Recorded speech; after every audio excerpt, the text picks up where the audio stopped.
do a brief case update. Right? Well, not so much an update, but more of a clarification. So, everyone's been talking about the Emmanuel Haro case, the 7-month-old little boy who was kidnapped from his mother in Yucaipa, California. Now, this happened August 14th, and no one knows where this kid is. Now, since this has gone down, the parents have been investigated. They've had social service come remove their 2-year-old daughter out of the house. Word has come out that Jake Haro, the father, has a previous criminal history involving severe child abuse with another child of his from years ago.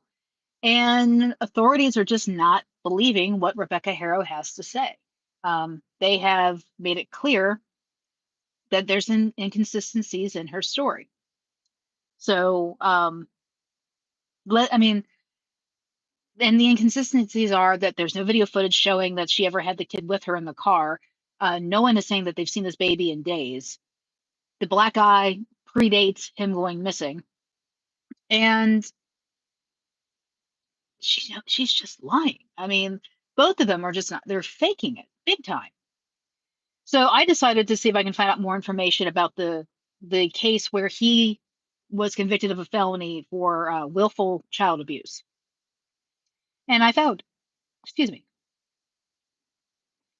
So let's see here.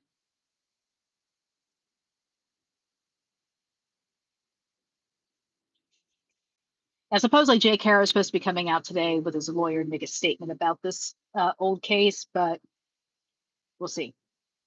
So Jake Mitchell Haro's felony conviction for willful child cruelty stems from an incident in October 2018 in Hemet, California, prosecuted by the Riverside County District Attorney's Office.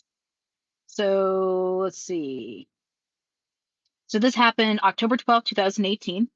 Hemet police investigated a report of a 10-week-old infant admitted to Hemet Valley Hospital with serious injuries, including fresh and healing broken bones, placing the child in critical condition. Jake Haro and his then wife, Vanessa Haro, also known as Vanessa Avina, were both charged with willful child cruelty under the California Penal Code Section 273A, a felony offense that involves causing or permitting a child to suffer unjustifiable physical pain or mental suffering under circumstances likely to produce great bodily injury or death.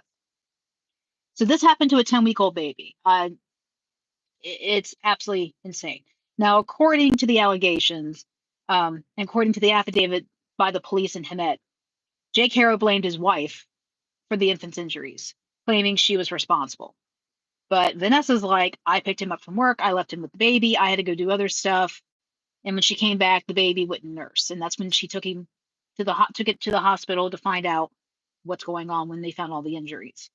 Neither one of them could explain the injuries on this kid, which is why they were both charged with willful child abuse. So he was sentenced, he took a plea deal and he was sentenced in June 8th, 2023.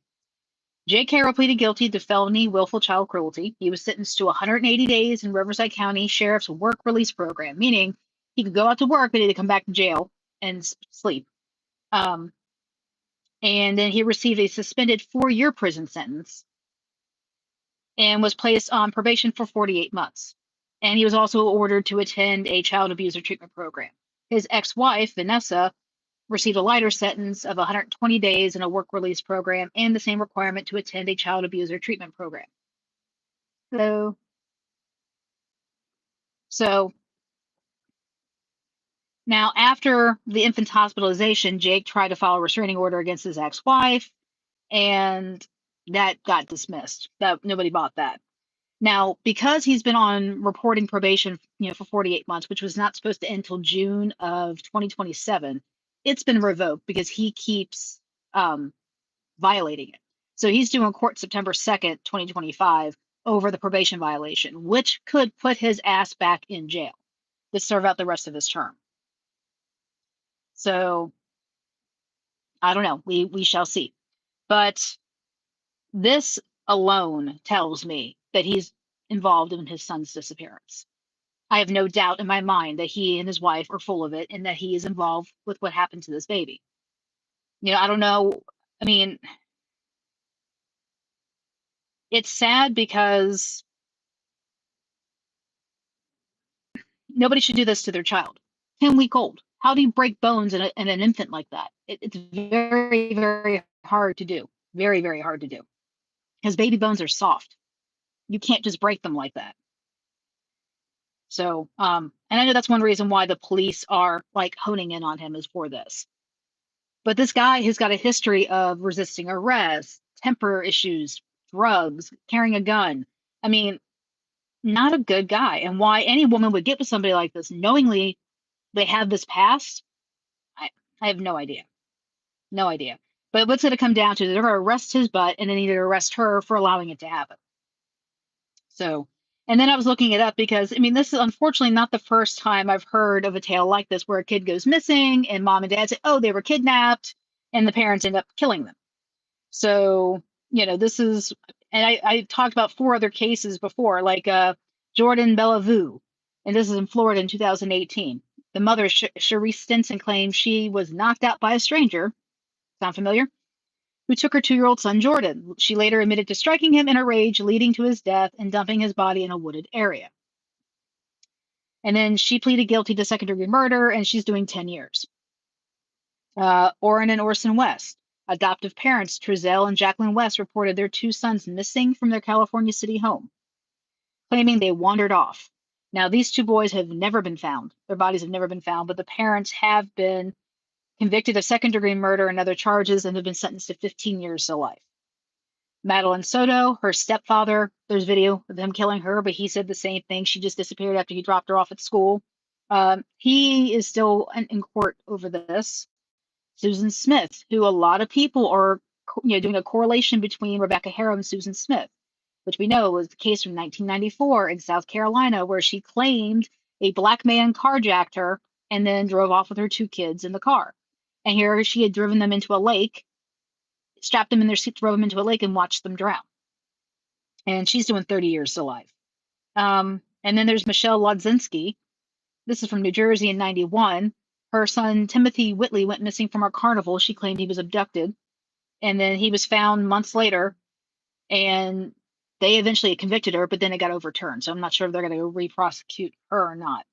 But according to the FBI Behavioral Analysis Unit study from 1979 to 2010, it identified 71 cases where caregivers and primarily biological parents falsely alleged a child abduction to conceal a homicide or attempted homicide.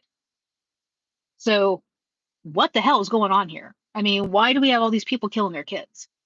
You know, I got 3 kids. My kids are a pain in the neck, but I would never murder them. I mean, I just don't get it. I don't get it at all. And it's just so sad and eye-opening that that's a statistic, you know? But you keep hearing these cases. Oh, my child went missing. Oh, I murdered my child. I mean, what is going on here? I just hope they find Emmanuel Haro so we can get some closure to this case. I really don't believe he's alive. I pray to God maybe they just gave him to somebody and they just went about their way, but I don't think he's alive. I really don't. And God help us all when they find him. So this is Rebecca with Red True Crime. I'm going to hop off here, but if you've not subscribed to the channel, please do so. It's free. It doesn't cost anything. So subscribe, like, share, comment, all that good stuff. And you all have a great day. And as I always say, be weird, be rude, be safe. Bye.